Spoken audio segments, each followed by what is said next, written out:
Hebrews 4 verses 3 to 5. The rest of God, eternal and ongoing. For we who have believed enter that rest, just as God has said, "As in my anger I swore, they shall not enter my rest," though his works were finished at the foundation of the world. For in one place it speaks about the seventh day as follows, "And God rested on the seventh day from all his works." And again in this place it says, "They shall not enter my rest." The preacher of Hebrews continues to press Psalm 95 into the life of his hearers, reminding them that God's rest is not a relic of Israel's past, but a present and eternal reality.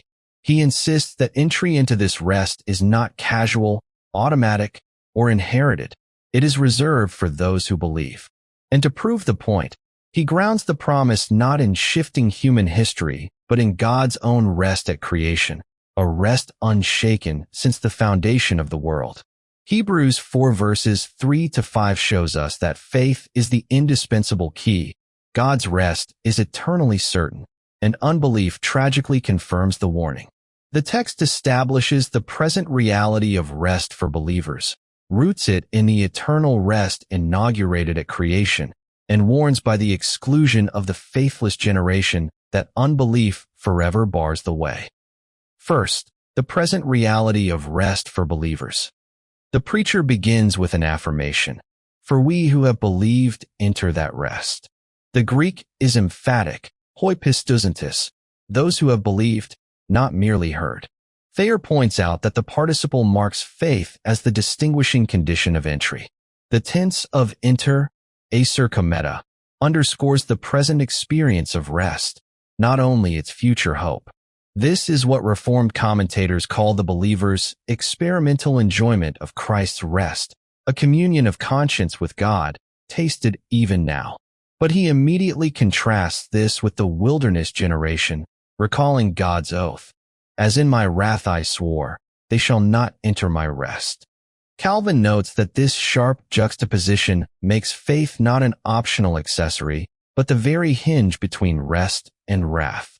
The message profits only when, as earlier stated, it is mixed with faith. Haldane underscores that hearing without faith is like seed without soil. The promise lies on the surface and never yields fruit. Thus, faith is not a supplement to hearing, but the means by which the word becomes life within the soul. Second, the eternal rest of God established at creation. Having affirmed the believer's present participation, the preacher strengthens his argument by pointing us back to the beginning. Though his works were finished from the foundation of the world, God's rest is not a recent innovation. It has existed since creation. The citation from Genesis 2 verse 2, "And God rested on the seventh day from all his works," proves that rest belongs to the very structure of creation itself. The Greek term, kataposis, carries the sense of settled repose, a cessation that is not exhaustion but satisfaction.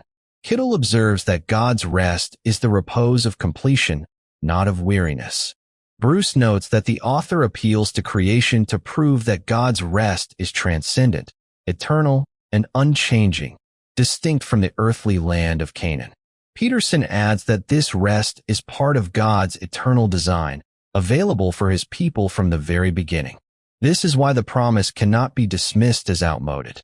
If God's rest was established from the foundation of the world, then it remains as valid now as it was then. The fact that Israel failed to enter does not cancel the reality of the rest. It confirms that the rest transcends them. Third, the warning of exclusion through unbelief. The preacher then repeats the warning. And again in this place it says, "They shall not enter my rest." The repetition from Psalm 95 is deliberate. Schreiner and Hendrickson point out that the negative oath, expressed conditionally, "if they shall enter," is a Hebraic way of making the denial emphatic. It underscores the irrevocability of God's verdict. Unbelief excludes. A.T. Robertson notes that this citation drives home the urgency. If rest was available from the beginning, and yet they were barred, then unbelief is the decisive factor. Barnes reflects that this repetition ensures we do not treat Israel's failure as an anomaly. It is a principle.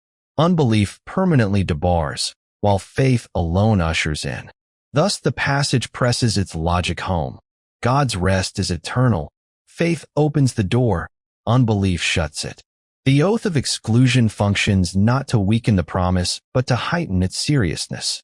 As Dorian E. remarks, the solemn repetition is grace itself, for God warns his people so that they may flee unbelief and enter by faith. Reflections for today.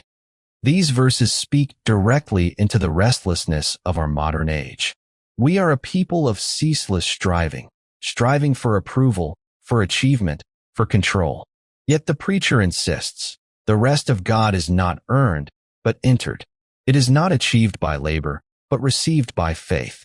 To believe is to cease the frantic scramble for self-righteousness and to rest in Christ, whose cry from the cross, "It is finished," echoes the Creator's rest at the dawn of time. But the warning also speaks. The exclusion of the wilderness generation reminds us that proximity to God's promises does not guarantee participation. They ate manna, saw miracles, heard his voice, and yet perished in unbelief.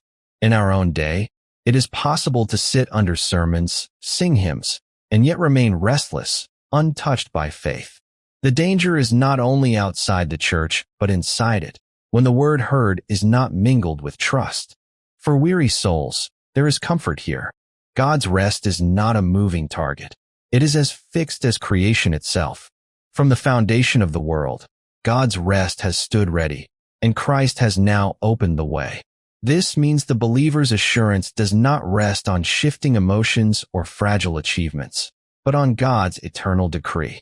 Faith anchors us to a rest that has never been in question. And finally, there is urgency.